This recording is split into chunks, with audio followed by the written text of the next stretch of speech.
Skeet skeet. All right. I want to just talk about. I want to talk about this little guy called Johnny, right? Now his name was actually John. Not Johnny. Sorry, crack open. I called one of the cheapest. Oh Christ, the cheapest energy drink you can buy on the market, baby. Sugar free.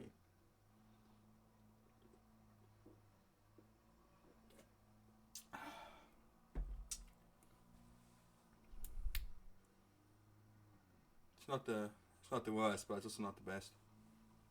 And I've messed on my table like a wild animal. This is such a great podcast. Okay, so Johnny is very important to me because in one of the episodes I was going on about being racist and having like strange names that people couldn't understand, and then people like associating that with whatever language the name is or whatever. So there was this. So we were playing squad, right? Now squad, you need a lot of communication and stuff in the squad, and I was the squad lead, which means I'm in charge of all these little guys and little underlings, right? And no one wants to be squad lead, right? It's a lot of pressure to be a squad lead. You have to communicate with like the other squads and the command, and the commander and stuff like that. So it's a really decent game. It's in fact I would highly recommend it to anyone that can run it. But the thing about squad is no one wants to be the squad leader, right? Because then you have to coordinate, you have to do all this stuff. You don't just get to get in and shoot people. You have to tell other people what to do and stuff like that, right? So no one really wants to be the squad leader. But I took it upon myself for this session to be squad leader. And it was like I think it was like a 40-minute game, and so around half an hour in, I had to go, right?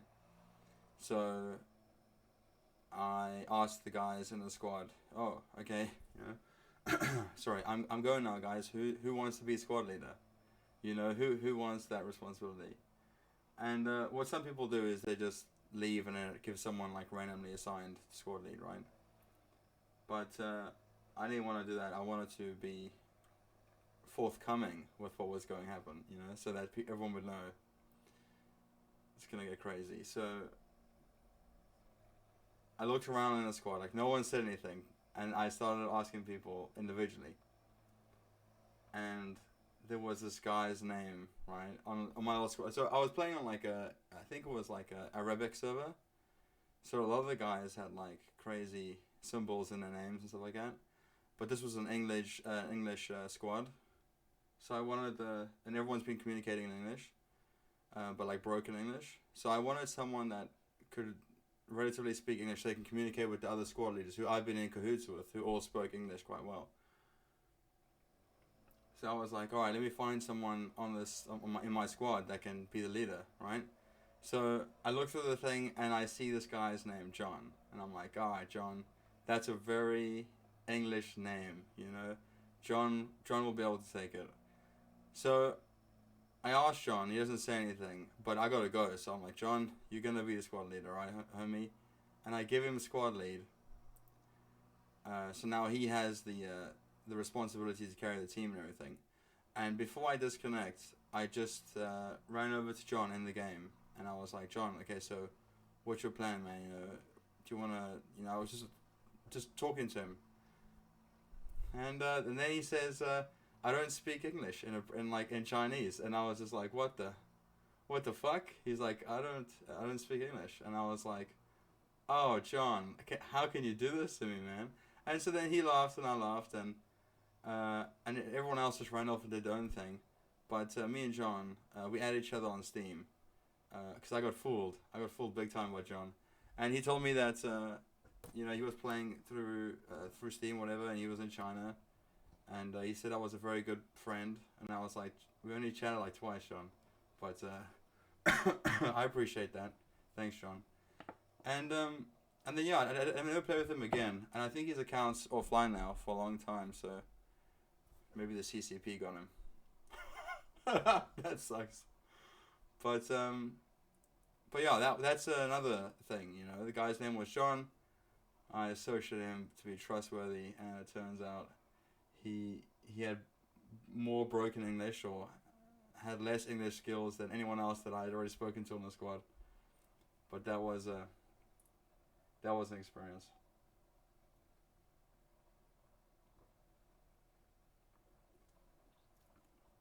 I went to go see a movie today, Free Guy, and in the intro everything was blurry, and then the guy I went to go to the movies with, he looked around and he's like, "Hey, everyone's got glasses. Is this a 3D movie?" And I had to run downstairs. Like, there was this epic car scene and people were wearing glasses, and like it started the movie and everything was blurry, and I had to run downstairs and buy these bad boys. What do you think? Oh, yeah. I'm keeping these on. Oops, I just opened something with my hand. My bad. No, wait, hold on. Oh, yeah. Oh, look at that. Beautiful. Hold on. Alright, well, now I'm wearing glasses.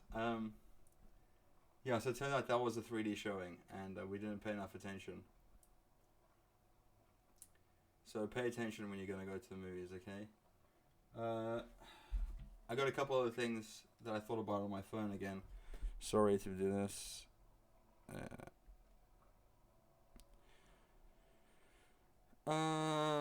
Oh.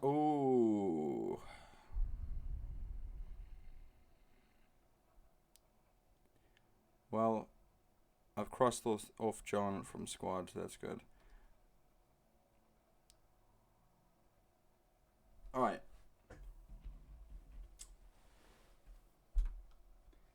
There is a movie called Children of Men.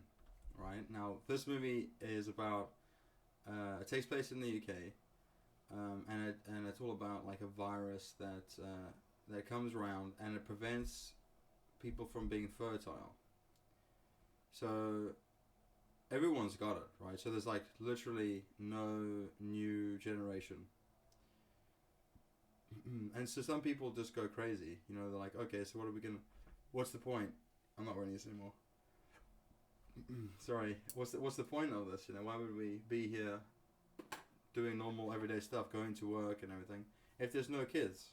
If there's no point to doing this. Like, who's going to pay for me when I get older? You know, that kind of stuff. And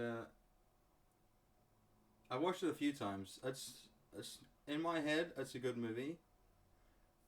Pardon me. There's a couple of scenes that I just don't really gel well with. So I don't know, but I think it's definitely a good movie. Now, the reason I bring that up is because that movie has a good soundtrack, and another movie that has a good soundtrack is, I believe, Empire of the Sun. Let me actually Google it, because I don't want to be the guy that recommends stuff that isn't cool. Actually, it's on my Steam account. I like this movie so much, or I like the soundtrack so much, the song, that I put it on my Steam profile. It's called Rising Sun. Oof, not Empire of the Sun, okay? It's called Empire of the Sun soundtrack. Now, watch this, right? Let me see if I can mess with this. No, I'm not going to mess with this. Alright, unfortunately, you're going to have to take my word for it, okay? Empire of the Sun, by a guy called Sugan. Oh, I hope it's a guy. And that's from the movie, and that little kid is Batman. He's Batman. It's crazy. So, I'd recommend that.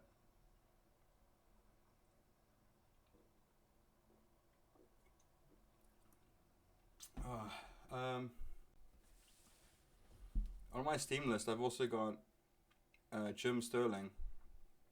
Now Stephanie Jim Sterling. She has transitioned. Now, Jim Sterling is really important. Stephanie Sterling is really important for me because I have a disdain of businesses and stuff like that, right? It's probably because I don't feel like I fit in the world, so therefore I have a disdain for corporations that, you know, have people molded to fit in. I don't like them very much because I can't get a job there. That's probably, you know, fuck them. So the moral of the story is Stephanie Sterling, aka Jim Sterling. She. Sorry, we talk about the different dodgy things that the gaming society or gaming businesses would do, like firing people, Bobby Kotick being a massive penis. This other guy that was I think it was like the lead Borderlands guy that was leaving like squirt porn at a medieval convention. It's like what the fuck, you know? And that was just him being silly, you know. It wasn't like he was being particularly evil, but the other thing is that they do that are particularly evil. And so I sit there and I watch those, and it makes me feel like there's no hope. There's no hope, and gaming just getting rammed to the ground, you know. And one of the other experiences I've got of this is Back 4 Blood. I've been playing the beta, and everything. The one thing I like about it is it's crossplay. I don't understand. Like, I played it for at least 20-something hours now. Right? I've been playing the closed beta and open beta, and it ends tomorrow, unfortunately. But I don't understand the shooting mechanics. Like, I can shoot zombies in the face, that's all Gucci. But when it comes to a special infected, I don't know if I'm just shooting them in the wrong spots. But it feels like no matter what I do, no matter what gun I have, they'll always get me. And I'm just like, oh, that's a bit of shit. And I get like thrown up from across the map. I get did. I don't know. I just think that either I'm not very good at that, or there's something I'm missing, or maybe the game is just not designed for one person to sell all the special infected. But then, yeah, the other things that, you know, were in Left 4 Dead. This is supposed to be Left 4 Dead 3, by the way, guys. And the other things in this game, like sprays, it's all monetized, kind of, you know. You have to unlock sprays. Whereas in Left 4 Dead, you can import sprays. You go on the community market. Now, pardon me, I just cough right into the microphone. Jesus Christ. I'm going to cough left or cough right. Okay, don't cough down. And it's just that, like, the sprays are, you have to pay for them, or you have to like unlock them. And in Left 4 Dead 2, 1, Team Fortress, you can have custom sprays. In fact, I even made a custom spray at one point. But it's like, you know, why wouldn't they let that? Why wouldn't they let that be custom content? And I feel they've done it like this so they can monetize it. And that's not cool of them. And there was another, Jesus Christ. Man, if I actually put effort in, I could probably edit out all the coughs. I do apologize. I got my COVID shot yesterday, so I have this cough / chest infection / sore throat. It's not COVID. I've done like 4 or 5 tests feeling trash, and it's not COVID, or nothing's coming up. And then I went to get my COVID shot yesterday, thinking I was hardcore and I could do both, right? And the guy was like, hey, have you had any symptoms of COVID? And I was like, sore throat, cough, and I was like, no. And I tried my best not to cough. Like, after you get stabbed, we have to wait 15 minutes before we can run away, right? And I remember sitting there and thinking, I've been stabbed, so, you know, if anything happens, you know, I've already been stabbed, which is great. But I don't want to start coughing in this waiting room. So I just kind of like sat there, and I put my little arms on my lap, and I was just like, don't cough. And it was 15 minutes, I got through it. I wasn't talking though. I love talking. I love talking a lot. And that is the issue, I believe. Talking makes me cough. Coughing makes me look like I got COVID. Scare everyone around me. Yeah, so I was expecting to die today because I had like a disease and then I got my COVID shot, which means I was getting double COVID. But I'm not dead. Last night I almost died. Last night oh Christ. Okay, no, don't worry. I pushed something on my keyboard because I didn't have my little keyboard thing. So I pushed on it. I push buttons now by mistake. Anyway, I don't know. I just feel like just talking smack. Really, I have no idea what's going on anymore. I've lost the plot completely. 150%. I've lost the plot. But life is good, you know. Life's good, and that's good. Definitely good. I would recommend enjoying it if you can, because it's kind of a rough ride if you don't. Ooh. So one of the things that I had on my little list was to talk about sadness and stuff like that. But I don't know if that's too heavy. Like, I just like talking smack, right? But I also like talking about deep stuff. Also skydiving and getting a tattoo. Now, tattoos, you know, I don't really have the desire to get a tattoo. I don't feel the need. And if anything, I was going to get a tattoo with my national insurance number, passport number, and full name on my chest, maybe also date of birth, so that if I ever washed up on a beach headless, they would be like, oh, well, that guy's information is right there on his chest, so we know who this guy is, you know? I don't know what I would be doing to become washed up on a beach headless, but I did think it would be useful. But so I've been telling people this for years. That was a plan of mine, right? And one day someone told me, they were like, well, what if someone steals your identity? And I was like, what? And they were like, yeah, you go to the pool, you go to the beach, take off your shirt, and then they have everything they need to steal your identity. They got your date of birth, your name, all that stuff. And I was like, fuck. You know, if we lived in a world where that wasn't a problem, if we lived in some sort of imaginary utopia, then having my personal details on my chest would be super useful to remember. But I don't think in today's environment that I would be able to get away with that without getting my identity stolen. So that's quite sad. Very sad, actually. But one thing I've been thinking about, well, I literally just thought of it today, was I've seen a whole bunch of cheesy stuff where there's like 3 brothers or whatever, like siblings, and they'd all get like very similar tattoos. And I was like, yeah, you know what? I'm pretty sure Matthew's up for a tattoo. And then Josh will, I don't know what Josh is going to do, but I think he's down for a tattoo as well. And then I'll be the biggest chicken there, but I'll also get a tattoo.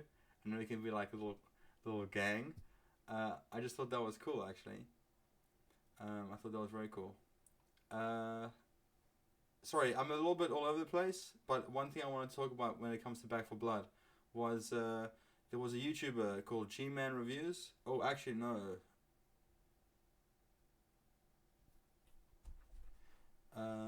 He took down his video on Back for Blood because gamers, I reckon, harassed him. And that is the worst thing. They are so fucking toxic. There's something wrong with these nerds. Oh, Christ, that's the wrong chat. God damn it, there's too many links. Fuck it. I don't know what it was anymore. But that guy brought up some G-Man Reviews. It's definitely G-Man Reviews. No. G-Man Reviews. It's not G-Man Reviews, it's something else. G-Man Lives. G-Man Lives? Oh, it's still on there. Spending a fair bit of time. Back for Blood's better. The underwhelming and boring. Right, that's the title of his thing. G-Man Lives. G-Man Lives. Now that guy is freaking sick, right? And his outro is just as sick.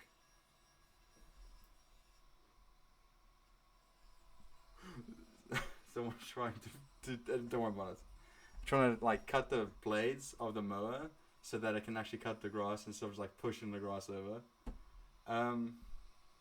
Anyway, G-Man lives, and he did a review on Back for Blood, and he spoke about the fact that I didn't want to just steal all his stuff, all his points. So I only gave you like 1 or 2 points that I knew about, like myself. But he takes this little game, right?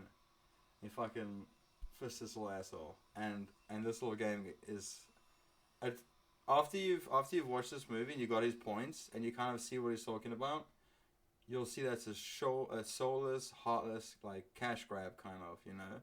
It's like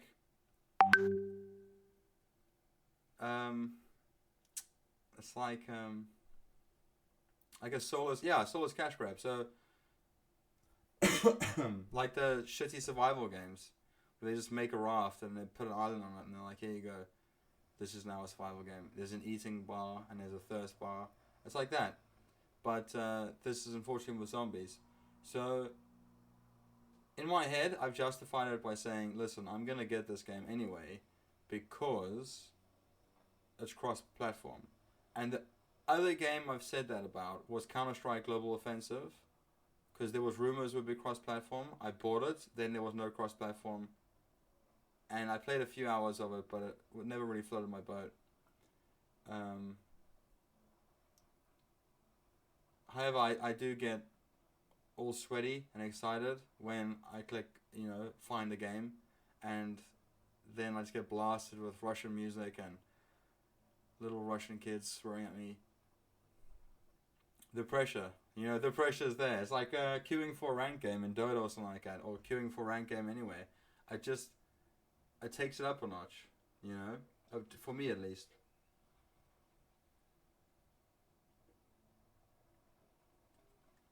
I feel the pressure.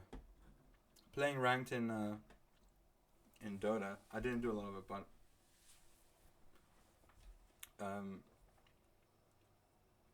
people say that's like the only way to get good is to experience like the harder difficulties and stuff. But the problem I've discovered is that I don't learn things on my own. I can play Dota for 2,000 hours and not know anything more than maybe bare bone basic stuff, right?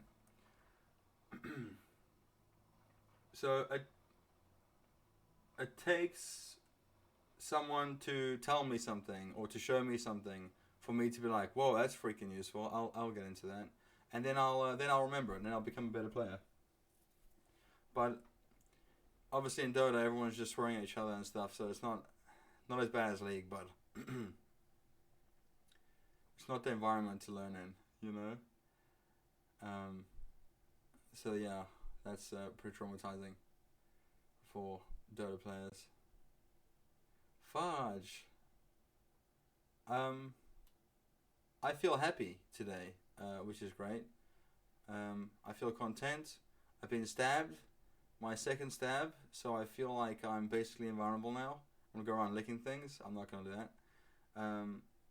Also, I like the idea of what do you guys think about? Oh my god, my viewers, what do you think about washing stuff? No. And Anik, thank you for the message, by the way. That was really nice of you, man. Thanks, dude. And Tommy, if he ever clicks the links that you send him, thanks, man. But the moral of the story is after the COVID, right? After you've got vaccinated and everything, so you're safe. Would you then still wear a mask? Because I kind of think that wearing masks would still be cool, and I would like to keep doing that. But it's kind of gonna be like a rest of your life kind of thing, Whenever you leave the house, it's like wallet, keys, mask. That's gonna be it. I reckon that's it for the rest of our lives. It's gonna be like that now, and I don't think it's a very bad thing really, because I do think it is beneficial for public health and stuff. Like we won't spread germs as much and whatnot, unless people start licking like doorknobs and stuff, which is unfortunately the truth. But yeah, that makes me think we'll live in like a healthier society if everyone just kept wearing masks. I don't know if that's just me talking smack though. On Epic Games, Plague Tale Innocence or something like that. In fact, I'll quote the name correctly because it's on my desktop. A Plague Tale Innocent. Innocent? A Plague Tale Innocent. I think it's like a Plague Tale and then like innocent afterwards. You know, it's like a 2-word thing, 2-sentence structure, a name. That is free on Epic Games right now. So if you want to get that, apparently it's quite good. Lots of rats though. If you don't like rats, you're not going to have a good time. But my brain, I look at that and I think it's like, it's very equivalent, well, how I see it is very equivalent to Senua's Sacrifice, or whatever, Hellblade. I'm not saying that name correctly at all. Because I like to think that was like an indie kind of gem. Oof, indie might not be, but it was a good game. And it was a short game, so I could play it and actually finish it and be like, yeah, this was nice, you know. So I hope that A Plague's Tale is exactly the same as that. Like it's a very similar kind of chop story kind of thing that still has good mechanics or whatever that make me think, oh, this is quite cool, you know. Besides that, I play a lot of, well, I don't play a lot of D&D, but I quite enjoy D&D, which I always thought, you know, I would never get into, because obviously the nerds. But and in South Africa, I never saw D&D at all. I remember still in high school, me and Tommy, we joined the chess club because it was that or we had to do sports, and we were like, fuck sports, let's do the chess club, baby.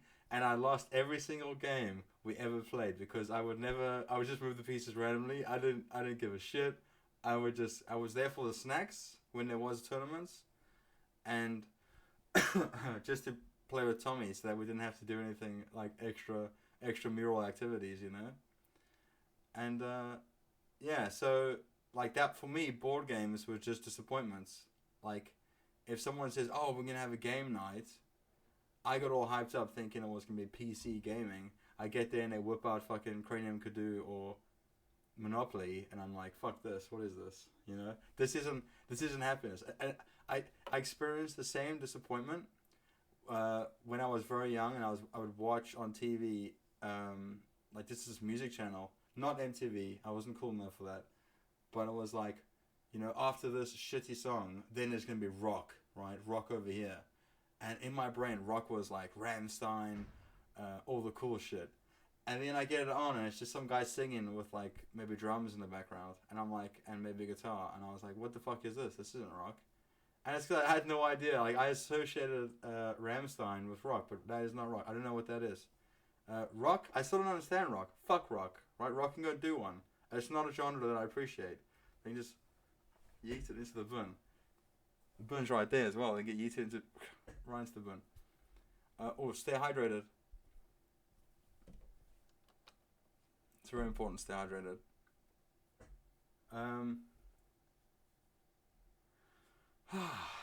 Yeah.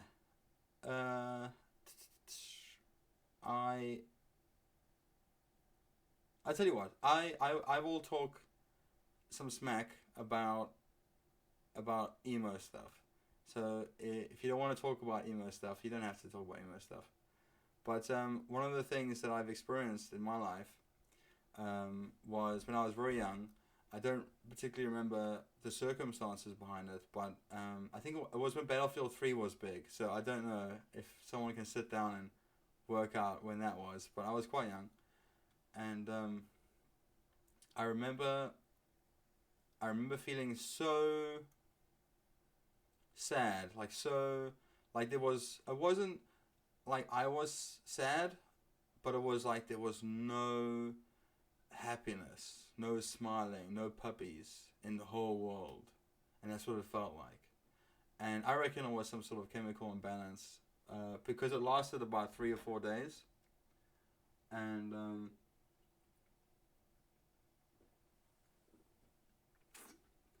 oh Christ, the bin's over there.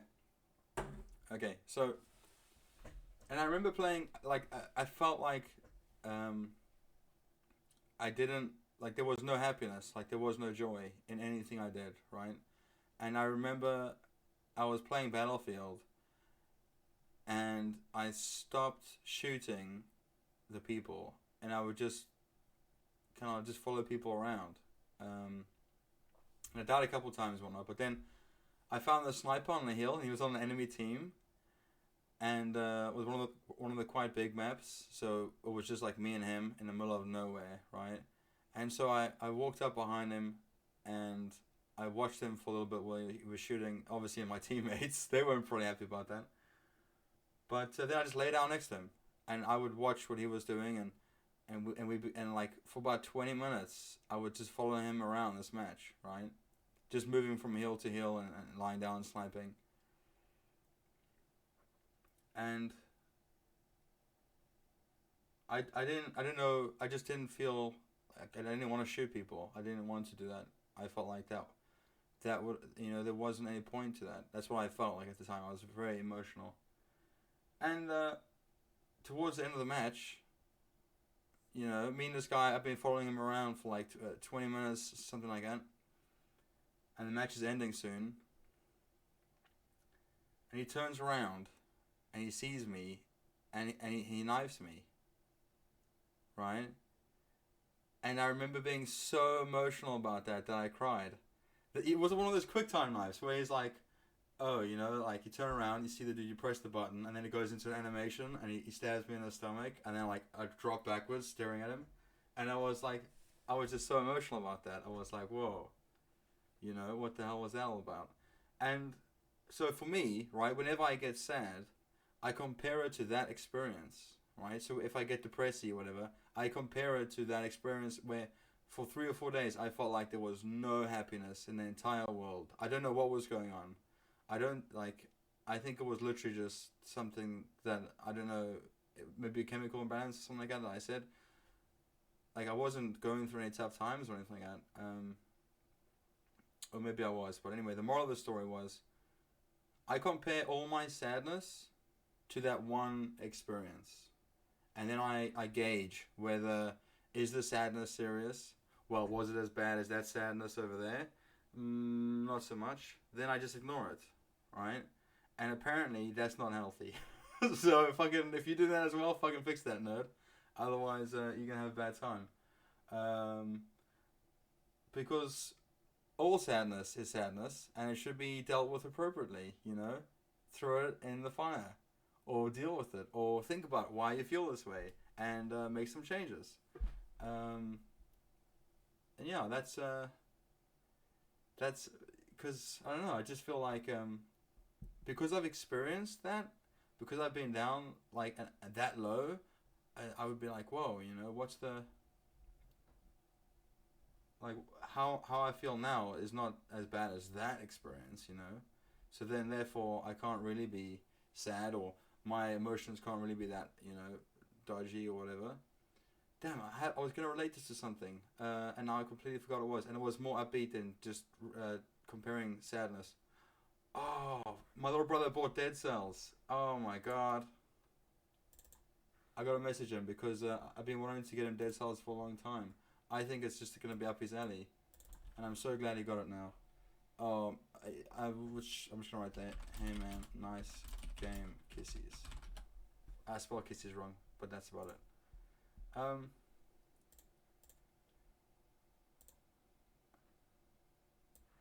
Yeah. Sorry. Dead Cells is like a roguelite. Jesus. And my little brother has realized, or has found a genre that he likes, which is roguelites. So any roguelite that I hear is good, I try it, or I just recommend it to him. And Dead Cells has been on the list for a long time. It really does look like a good game though. It's so that and Hades, but he hasn't got his hands on Hades. I don't know if Hades is really a roguelike. I don't know. Anyway, so the moral of the story is blah blah blah. Da da da. Don't compare one apples and oranges, okay? Apples is what happened to you a long time ago, oranges is what happened now. But then here you go, the plot twist. Right? sorry. If you jump out of a plane, I've been thinking about this a lot recently. If you jump out of a plane for the right reasons, right? And you've experienced the fear and whatever that comes with that, and then the happiness of being an adrenaline junkie on the way down, hopefully if your parachute opens, then you go back to everyday life, you know? And Sandra's like, yo, give me that fucking copy of that worksheet that I asked you for on Friday. And you feel stressed out, right? And you think to yourself, I jumped out of a fucking plane. Why am I stressed about this? You know? I've been burgled. I've been in a knife fight. I've done backflips. I don't know, you know, just I don't know if you can, is that a mentality of just capturing how you feel and just being like, whoa, take a step back, you know? But I can tell you one thing, if you make that your main thing, you're going to be like a surfer dude and you're going to be super slow. Alright, you're not going to be able to go at the pace that everyone else goes. But I think you'll be able to process stress a lot better. And from what I've been told, people who live a long time, like, what the hell? Oh my god. My landlord's stolen our neighbor's grass cutting thing. What the hell is that called again? A grass hoover? No. Grass cutting machine? Oh no. Chainsaw? Grass cutting machine? Hoover? Grass hoover? Vacuum machine? Washing machine? Dude, I don't even know. I want to say vacuum machine, but it's not a vacuum machine. I know it's not a vacuum machine. Lawnmower.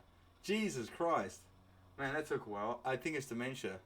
Oh my god, I think it's dementia. That's it. I'm going, guys. This isn't going very well. But the one plus side of dementia. Like, I'm not saying that, you know, you should get dementia for this, but my grandmother is suffering through that, and so sometimes when I phone her, she will tell me that she just got back from holiday in the middle of COVID lockdown. She's like, "Oh yeah, we just got back from holiday. It was really nice, you know. We went to this place." And I was like, "Oh, that's so cool, Gran." She told me about it. And then, like, I asked my mom, like, "Hey, when did we go to Spain or whatever she's talking about?" And then she was like, "Oh yeah, 3 years ago." And I was like, So you know what? That is the one plus side I have seen of having dementia. That you could watch movies that you thoroughly enjoyed again. Like, seriously, I've been thinking about. No, I'm not saying get dementia, but what I'm saying is, there's been movies that I've enjoyed so much that I feel cheated that I can't watch them again with no idea of what's happening. I don't feel cheated, but I feel like I would enjoy them just as much if I could watch them again, from a fresh. I don't know what I'm trying to get to. If I had dementia and I watched a movie twice and I wouldn't remember it the first time, the second time. So therefore, it's like a new experience both times, and I'm jealous of that. I don't know what the fuck. I don't know what's going on, but I've seen some movies, and I was like, oh man, I really wish I could watch this again. But if I watch it again, it's not the same. So it's like, what do I do? I have to go dig myself on the head and then come back. Hopefully, don't be a vegetable, and then come back and watch the movie and be like, no, my opinions have changed. This movie is trash. Because that's what happens, you know. Sometimes you get dinked on the head hard enough and you don't come back the same guy. Oh my god, I've just been talking smack. And I don't think I've covered any topics that are remotely useful. I'm looking at my phone again. I do apologize. I'm looking at my phone. I'm going to just read from the top down and see what happens. Invest in sleeping headphones. Don't need those. Ow, I had an experience sleeping headphons. I'm big on ASMR. So every night I'll go to sleep and I'll just have a shitty face painting video or something like that going on, right? that's just like cream of the crop to me. It's like catnip. I will sit there and be like, yeah, fucking cut my hair. Oh yeah, you know what? And the best experience is the binaural audio. That's what got me into ASMR. When I learned about binaural audio, where they record with 2 microphones, that shit blew my mind. And I've been chasing that catnip ever since.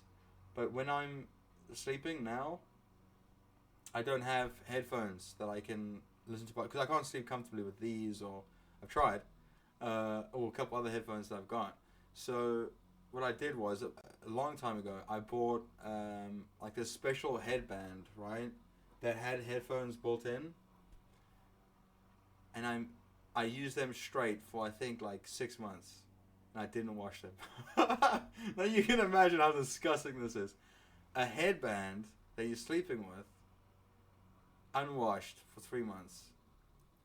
And I remember taking them out of the drawer, like the top drawer right there, taking them out of that and just smelling them and being like, I'm not putting this on my face.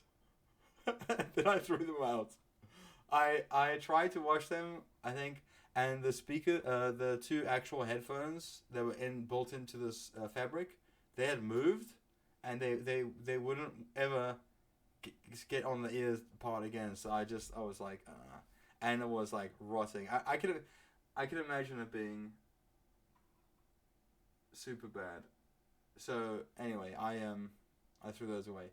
But they were a really good experience, because I could get the binaural sounds that I wanted, and also sleep and not wake up with like ear pains, because I've been sleeping on like a freaking, earpiece. But yeah, so I would highly recommend those. I don't know what else. Oh, Shiza, we're going through my list. Sorry, that was the top thing. I decided to mark that off though, because I just watch my YouTube videos like this. I kick out. Oh, also, listen, if you're ever gonna buy a phone case, you've got to get one with a stand, right? You can't go back once you've got a phone case with a stand, because life, it's like, do you want to hold your phone, or do you want to eat with both hands, or do whatever with both hands and still watch shitty YouTube videos? And I tell you what, if I had to go back to a phone without a phone case, I'd probably just get a new phone. Yeah, like that's how. It's like, I don't know. It's like, you know what? I can't drive, but I'm gonna say it's like driving a car. Once you've made that step and you've experienced the freedom, you can't go back. It's like being an American citizen and then going to North Korea, right? Just the freedoms that you miss. Like, you can't go back. You can't do that. You can't go back. You can't. Well, you can't. That I've fricked it up, that phrase somehow. But the idea is, once you've experienced the freedoms, you can't go back. Well, you'll be conscious of being how limited you. Oh Jesus! It's setting in, guys. It's setting in. I can't even. Yeah. All right. Mandalorian Season 2. It didn't grip me. Yes, Baby Yoda's cute, but apparently he throws up in a scene, so I'm not looking forward to that. I still have this thing about throwing up. It's like my least favorite activity. That and probably murdering baby seals or something. I don't know, but it's not that big of a deal. Tomb Raider movies, I was so desperate. This was when I was studying, and exam times came up, and I was just so desperate for something to distract me that I was just asking around, and there's no way the Tomb Raider movies were ever good, unless you want to oogle Lara Croft. So I'm just taking that off the list. The Expanse. I watched episode 1 of The Expanse. I thought it was an interesting concept. I might keep it on the list, actually. Stephen Fry reads Harry Potter. Apparently that's a really good experience. And I like Stephen Fry. He did a really good piece on religion as well, and why there is no God. And he sits there, and the guy's like, oh, how can you be so sure there's no God? And then Stephen Fry sits there and he's like, well, guess what? There's fucking little bugs. Their sole purpose is to burrow out of the eyes of small children. So you tell me that there's a God when this little bug's sole purpose is to burrow in and pop out the eyes of small children. And then this guy's all like, I see. And so there you go. Right? There's no God. Spoilers. That's why you should enjoy life while you have the chance. Right. Avatar: The Legend of Korra. I've been told it's not as cool as Avatar: The Last Airbender, and I held off watching Avatar: The Last Airbender for such a long time because I associated it with like, for me, it was like Dragon Ball Z was cool, right? And then Avatar was kind of like for kids. But I went back and that shit made me cry. That was a good. There was 1 or 2 episodes that were trash, but that I didn't particularly gel well with, but it was a good thing. It was a good series, and I recommend it to people, you know, and I recommend it to adults as well, but some of them just don't seem to be into that kind of stuff. Oh, root canal. Don't want to talk about that anymore. That was a terrifying experience. 7... Let's go with 6 years of just drinking Sugar Monster and eating junk food. And I tell you one thing, your teeth suffer, man. Your teeth will suffer. So, watch out. Sugar-free, baby. Alright, so RoboCop, I finally watched that. Not worth it. Don't watch RoboCop. I watched all 3 thinking I was hardcore. No. The remake? Mm-mm. Just don't do it. It's not worth it. Like, oh, you think, but RoboCop. Watch number 1 and then just call it quits. Oh, Jesus. And this, just don't do it.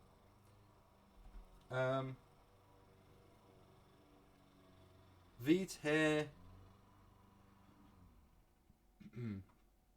Veet leg hair removal.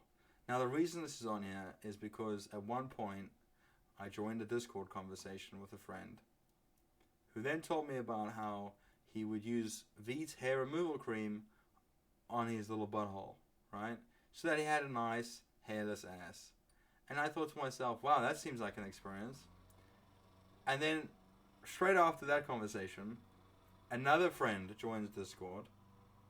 The camera's all on, by the way, so he joins Discord. And then he noticed that the one guy has no chest hair. Like, because he's wearing his, like, maybe, like, that far down, whatever. And he's like, hey, dude, where's your chest hair? You know? And then it became a huge debate. And the poor friend had to redo his whole Veet butthole hair removal process. And another guy that I watch on YouTube, he's also transitioned. Everyone that I watch transitions, by the way. It's probably a curse that I've got. This guy, stroke woman, I don't know his name. His YouTube channel is called Philosophy Tube. And I don't know if he's the best philosopher ever, but her content is good. So I like to watch some of the stuff. But they recommended just squatting over a mirror, just giving your butthole a good stern looking at, you know? Because you got to look at your own butthole before you look at other people's buttholes. I don't know, something like that. Right? Don't take this out of context. Oh, okay. Someone recommended the movie The Fly. Now, I don't think it's going to float my boat. And in fact, I'm a little bit scared of it. So I'm going to ignore it entirely and take it off the list. Flip-flops. I'm a big flip-flop wearer. And my last pair of flip-flops have actually died tragic death. Right? They were worn down to the point where if I walked on the street, I could feel the street. And I was like, yeah, this is not cool. So I've been looking to get a nice fancy pair of flip-flops, you know. But I have high standards when it comes to flip-flops. So I don't think I'm ever going to find the right pair. And I have big feet as well, so it's not going to be walking into the shop and picking up a pair of flip-flops. It's going to be more hardcore than that. I found this website, Dying Light GG or something like that. Whoever made Dying Light, their company.gg. And what you can do is they try to make like a social interactable bullshit thing where you would like get keys from the advertisements and then put them in your account, and then when you got Dying Light 2 or Dying Light 1, you would get things unlocked like chests or something, and you get loot. The way company like Borderlands 3 did that as well, and it's like they're monetizing advertisements. Right, they can have kids comb through advertisements, hundreds and hundreds of posts, looking for like hidden secrets and keys that they can use to unlock loot. Then after those kids have found those keys, thank God they put them straight onto Wikipedia, so I don't have to do any of that bullshit, and I can copy like 1,000 keys in bulk and get myself gold keys to open loot boxes in Borderlands. So thank you to all those who put that effort in. Buy a wireless mouse? I don't think so. I've got this piece of shit mouse. I got him for like £10 off eBay. He's covered in cum, but also it is called TechNet. Oh, hold on. Oh god, TechNet. It is literally like a £5 Amazon mouse. And I liked it so much. It survived the year. I liked it so much. I bought one for every single one of my brothers, and I bought one to replace my one when it died. And this is still the OG. It's been like 3 years now. It's still the OG. It is covered in disgusting. You know what? One guy put this very well. He said, "His hands naturally created feta cheese." And I heard that sentence, and I could relate to it, but I was also completely disgusted by it. But it is the truth. These are feta cheese makers. But the one way to stop that is to stop eating at the desk. I reckon most of it's just food. But I don't have the self-control to stop eating at the desk. So, feta cheese makers, it's disgusting. Oh! DMT researching podcast. Okay, so basically, for a long time, I've had this image of this idea that if anyone I know ever felt suicidal, that because when you feel suicidal, you feel like there's no way out, right? You feel so emotional that there's no way out of your situation. That's how you feel at the time, and you just don't realize that there's other things. But obviously, at the point anyway. So if you feel suicidal, so please get in contact with me. And then what I would do is I would go and find DMT. I don't know how, but I would find DMT, and we'd go into the woods, and we would experience DMT. Right now, the reason DMT is so I've been warned against DMT, and I've been told to take shrooms instead. However, the main purpose of DMT is that it gives you emotionally a near-death experience. Your brain will think it's dying if you do DMT. You will die doing DMT, and then you will be reborn. And see, like that sounds religious, right? But that's apparently what DMT does. It freaks you up, and it gives you a near-death experience. And so, if you're so heavy set on the mindset of whatever naughty stuff's going on in your life, whatever, if you feel like there's no way out, and then you do DMT, you're gonna die, right? You're gonna be so close to death emotionally and through your brain that you're gonna find something to live for, or at least you're gonna completely change how you're seeing your situation. And so, if it's something like where you live is trash, then that's not gonna change, unfortunately. But if it's just how you see things, then I reckon doing DMT would change that. Also, you might see aliens, but that's not the recommendation. The recommendation is if you feel suicidal and you feel like there's no way out, then hit something that will change your opinion. And as far as I know, I haven't tried it, but DMT does just that. Right now, this is all Joe Rogan, and basically just Joe Rogan. But the idea was, I have it on my little list, is because I wanted to find a podcast with scientific facts or scientific experiences, or basically just other people's experience with DMT. But I wanted to know, I know a lot about ayahuasca. I listened to a podcast called Jocko Podcast, right? Now Jocko, my God, right? When you think of like American military, right? I think of guys that look like Jocko. Oh, jeez, I just spat, and I can see it on camera. It's disgusting. All right, sorry. Hopefully, just listening to it, so you won't have to see my spittle. But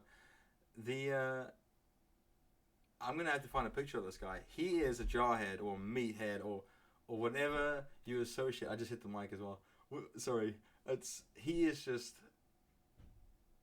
is a wild man, right? And he's been through the military, and then what he does now is he has this little podcast called the Jocko Podcast, and he sits there and he talks with guys who've had experiences in the military. He talks with guys about how to, get on top of life and everything, because now he's like a leadership guru. And there's a couple people that he's spoken to who've talked about their experience having PTSD, and then doing ayahuasca and dealing with that trauma, right? And one of my favorite ones he did, it brought me to tears. Like I listen to podcasts when I walk home and when I go to work.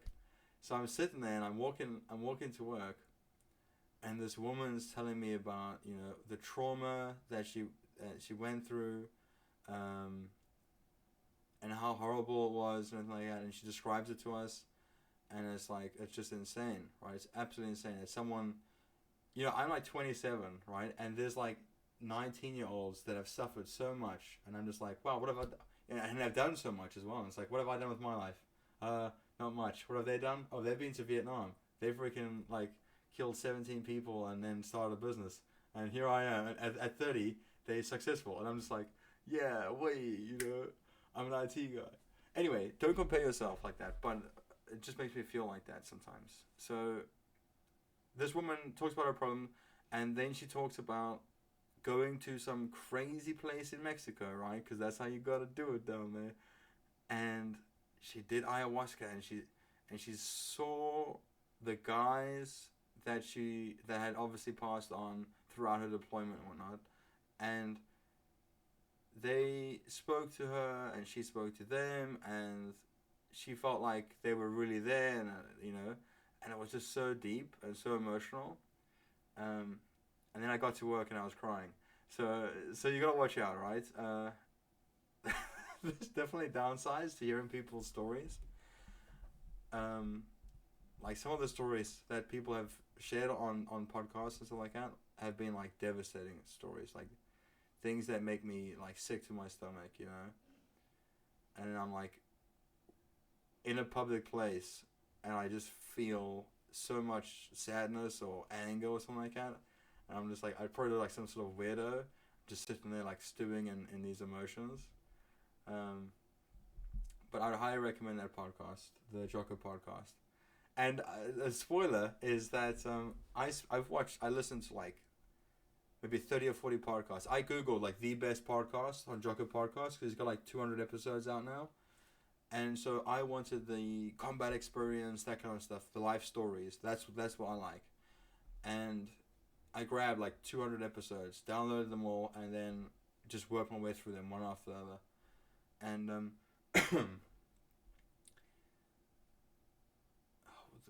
what was the moral of this? That some of them were sad. Ayahuasca, DMT. Don't commit suicide. Instead, you're in a mental space where you feel like there's no escape, but there's always an escape. There's always things to do, but you just don't see that at the time. And that's why you have to do DMT. Okay, there you go. That was that to summarize. Oh my god, I can't believe I had that on for 20 minutes to talk about DMT.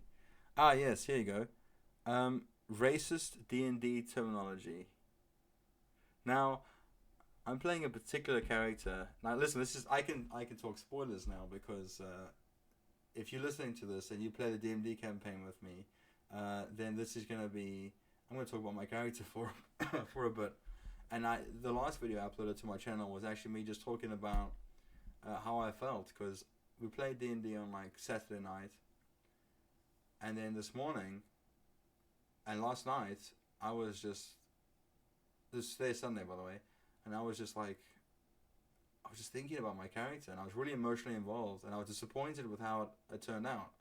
I was upset, with what the party had done to my little character, and his name is Gregory Silverpot, and I think I'm not very good at D&D. D&D, right? Dungeons and Dragons. And I would like to be better. I would like to be someone who people want to have in their sessions. You know, someone who can bring a twist, or someone who can bring just like a positive experience to the whole role-playing aspect of it, right? But my little Gregory Silverpot guy, he's a bit of a racist. Now this is like, whoa, Jesus Christ. He, you know, he has been traumatized in the past, and he grew up in a little city, right? Well, he grew up in a city, so he was very sheltered, so he doesn't have a lot of experience with the outside world. And then the few experiences he did have with the outside world involved bad things that happen with non-humanoid creatures. So then, therefore, he developed a distaste for them, and, you know, maybe a fear of them. And,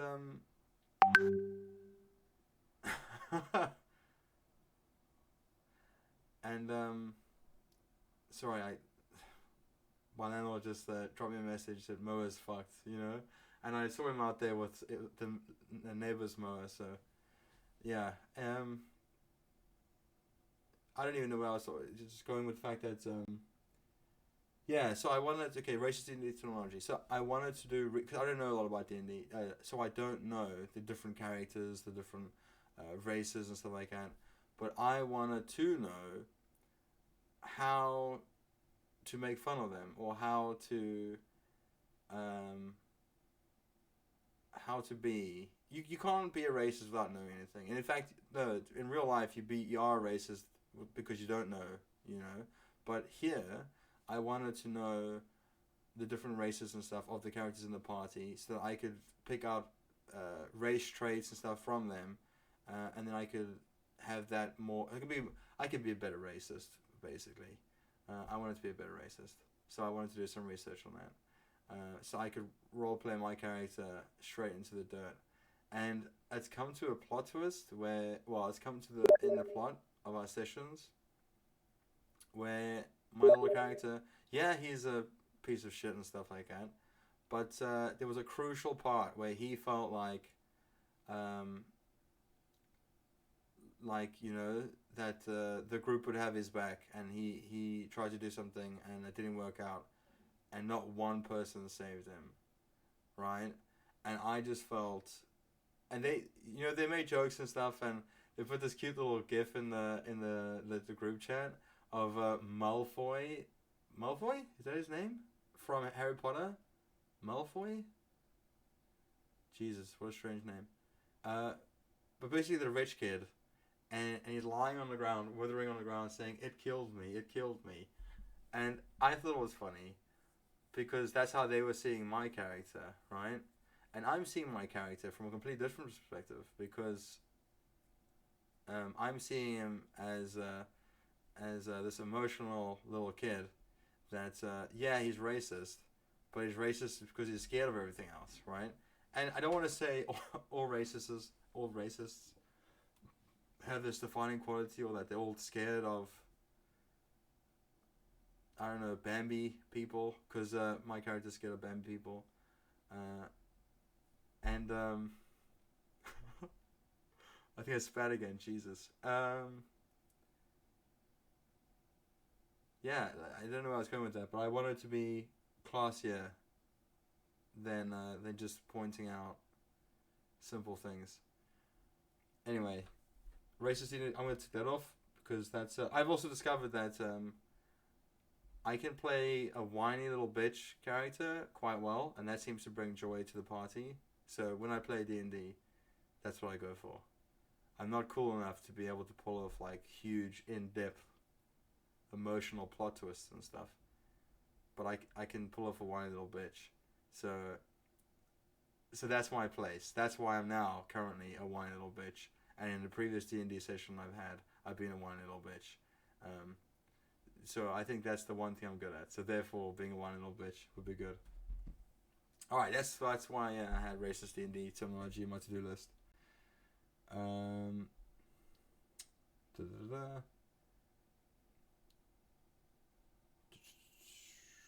my landlord owes me deposit money. And there's some dodgy stuff going on with the cleaners. This is my previous landlord. I was supposed to have large stacks of cash on the 4th of August, which is... Oof. Okay, maths, don't fail me now. 13 days ago? 14, 15, 16. No, wait, hold on. What would I say 13? 11 days ago? 11 days ago. Why would I even... What? It's the... I don't know what it is. 11 days ago, I was supposed to have about 500 schmeckles in my account, right? That was my deposit minus cleaning costs. However, the guys that live in the house at the moment don't like to play ball. And so what they've done is they've said they had COVID, so the cleaners left. Then they've made up some other stories or something like crazy like that, so the cleaners weren't allowed in. And then eventually they bought their own cleaners and they cleaned the house, and then Sue, the landlord, it was like, wow, what the hell, you know? And it's like, oh Jesus, because I don't know if they, you know, are going to expect, you know, the guys who previously lived there to pay for it now, or what the plan is. But I am hoping to get a large influx of cash from that business deal, which I will use to pay tuition for university. This is my, because I'm on like a placement year at the moment, a sandwich year, if you will. This is currently me on the job learning, and they want $1,000 just for me to say that I'm a university student for this year. They want 900 and something schmeckles, and I'm like, oh, that is so cheeky. Like, they're literally doing jack shit. Like, they have a group chat. Say if I'm emo, I can message someone, and they'll be like, it's okay, stay alive, you know, stay in there, hang in there, baby. But besides that, like, I don't think that they deserve $1,000, but they're taking it, so I have to pay that. And I was hoping to pay it all in one go, but it turns out my finances and myself don't go together very well, and I instead bought a £750 GTX 3070 Ti, and so I'm like, this car is freaking sick, right? But I could have either A, afforded tuition, paid all in one lump sum, and had that out of the way for the rest of the year, or what I have to do now is wait for money from people who owe me money and then pay like monthly because I've fricked it up so bad. But yeah, that is finances for you. I don't have to eat beans or anything, but I'm eating through my money. We like to party over here in this household, so that is the problem. And when I say party, I mean we go out to eat. That's it. We don't actually party. Okay, don't get the wrong idea. I'm not like, I don't go out a lot. Okay, Jesus, don't. Yeah.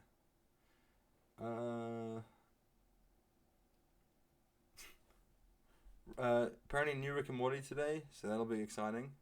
If you're not following Rick and Morty, you can check out season 5 through illicit sites. If you catch my drift.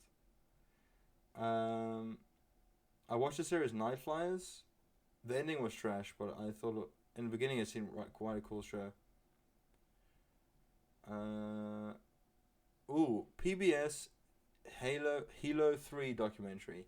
Now that is a documentary on the Seawolves, who I learnt about on Jocko's podcast. And going back to Jocko's podcast, his co-host is this guy that has this squeaky voice. Now, my first podcast I ever got into was Joe Rogan and whatever the fat kid's name is, who co-hosts with Joe Rogan, right? I don't know why Joe Rogan felt like he couldn't do it on his own, but this little kid has weaseled his way into this like $1 million business with Joe Rogan. And I think he handles the tech stuff. So it's kind of nice that he's there, right? But he's just... I feel sorry for him sometimes. And there was one episode where Bill Burr and Joe Rogan were talking smack about him. And this guy got like so angry, and Bill Burr got like so angry with him. And like, I think Joe Rogan was like, what the fuck's going on? And it was just like... His name's Jamie. Oh, Jesus. Listen, Jamie, you're doing a good job, man. You just keep doing what you're doing. But I think you should leave the talking to Joe Rogan, okay? that's. And here I am with my own podcast, and I'm belittling other people on their podcast. Fuck you, Ben. Shut the fuck up, okay?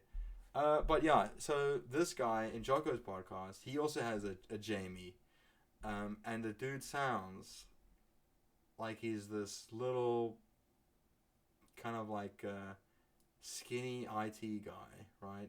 That just says some simple things at the end, asks a couple questions, and then that's it, right? That's all he does.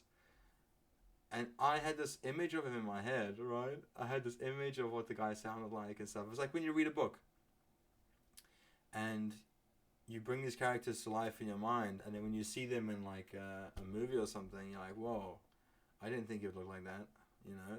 And this is the exact same experience here, was the fact that this little dude, he looks nothing like I assumed. He was actually like some beefcake, right? Beefcake. Jocko is a beefcake. So if you imagine a beefcake, imagine Jocko Williams. That's his name. I'd highly recommend you Google him, because he looks like the world's classiest beefcake. And he could snap me in half with one hand, so I would not want to mess with this guy. But, what's his name? Welcome to the... Good evening, Jocko. Good evening. Oh, what's the guy's name? He's like, welcome to episode 279. Yeah, it's me, your host, Jocko, and X. Good evening, Echo. His nickname's Echo. Good evening, Echo. Good evening, Jocko. And they start the podcast. Oh, that's so cool. Anyway, I googled him. When I googled Jocko Williams, because I wanted to see what he looked like. Because I've seen a couple pictures of him on the app. I got this thing called Podcast Addict, and I would highly recommend that app. Pay for the no advertisements if you can. But Echo is a fucking tank, and Jocko is even more of a tank than Echo. So it's like, whoa, Jesus. And I was sitting there judging him to be like Jamie and like just be some nerd, and it's not the case at all. But yeah, they interviewed a guy who was part of something called the Sea Wolves, which is a like a Navy operated helicopter attack squad or something, like a helicopter squad that would support people on the ground by just flying around with their little helicopters. And they were called the Sea Wolves, and they were like freaking super badass, right? So I listened to pilots that were from the Sea Wolves, and I listened to people's stories about Vietnam. And they were hardcore. So the PBS documentary is called Hilo 3, and it's all about the Sea Wolves. So if you want to know scientifically what was going on, you check out the PBS documentary. If you want to know what it was really like, you go on Jocko's podcast, you search Sea Wolf, and you download the 3 guys who have sat there and talked about what it was like being a Sea Wolves. And it's just insane to hear people's stories, you know. And I miss Joe Rogan so much. He got bought out by Spotify, so now he's living in like a $45 million mansion. But I can't get his content on my app anymore. And I have to pay for Spotify Premium if I want to be able to download and listen to his episodes offline. So it's killed my ability to listen to Joe Rogan's podcast. But Jocko only speaks to like military guys, right? Whereas Joe Rogan would speak to everyone. He would speak to politicians.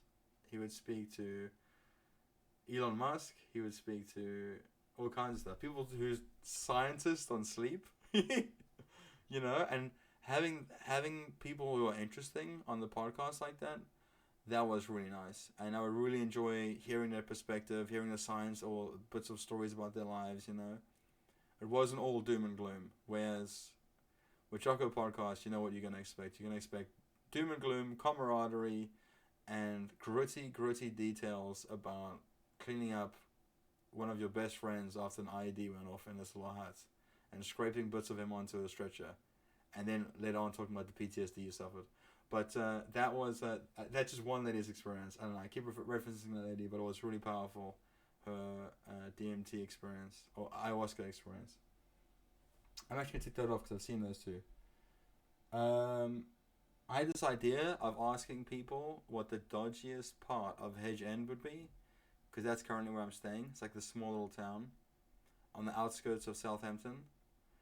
By the way, if you're in Southampton and you want to go to a really nice pub, there's a place called the London, and it's a gay bar, but it is my favorite bar. They don't do cocktails though, which is the one downside. Also, I'm definitely a pina colada boy. No other cocktails can float my boat besides a pina colada, right? That's just amazing. But I've been asking people like what the dodgiest part of Hedge End would be, like in their experiences. We only have like one high street with one shop, 2 Chinese foods, 1 pub, 1 wine bar, and an e-cigarette place. I don't know how they survive here, but all the little kids from the school probably like chain smoke e-cigarettes. That's how they're still in business. But I would imagine the dodgiest part of Hedge End would be that street, because that's where everyone would congregate. So if you have like youths, they would congregate in that area. So therefore, that would then be the dodgiest part of Hedge End, because they're dodgy. Oh my God! I work at a school now, and you know when people say, "Oh, kids are naughty and stuff like that." Oh shit! Elsa just told us that wishing people happy birthday before the date is considered bad luck. So we've wished her stuff, and now she's in trouble. She's now got bad luck. But unfortunately, that's life. I'm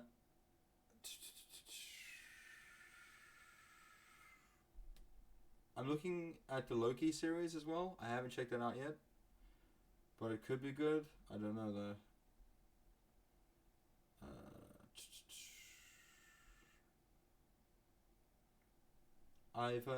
My entire case is filled up with this graphics card. Like from the top to the bottom, it's filled up with graphics card.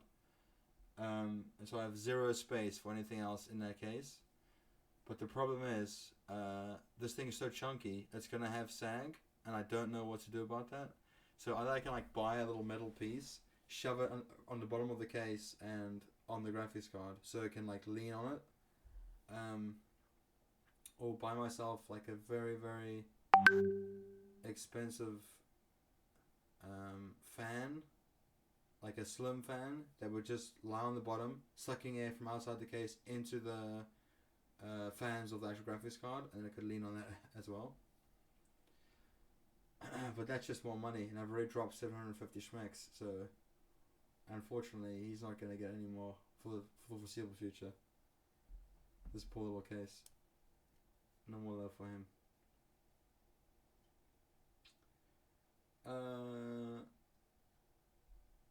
Years of the Sun. I don't know why I wrote that down here. Is that a movie? I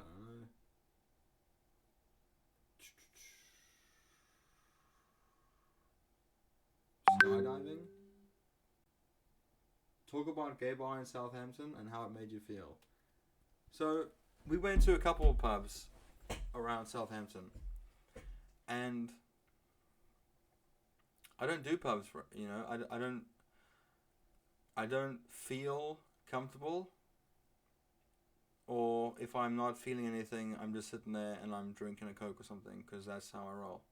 So it's not really something that's all too important for me. However, I got however wrong. Anyway, going to the gay bar in Southampton, I think it was just the atmosphere, but everything everyone was happy or relaxed,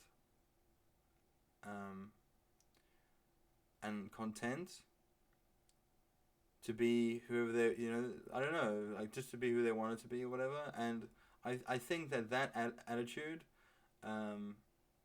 came across in my experience of going down there. And the first time I couldn't help but smile, just walking around smiling, and I was happy to be. I felt like this wasn't the kind of pub where you just guys just, I don't know, like, I don't want to explain it in case I come off as some sort of beta cuck, so I'm just gonna be quiet about that. But it felt good. It felt good being in the gay bar, and I like the atmosphere and everything like that. So that is now my favorite bar, and I've been there twice. So I don't have a lot of favorite bars. Anyway, I've spoken for way too long today, so I'm that's it. Yeah, take it easy. Au revoir.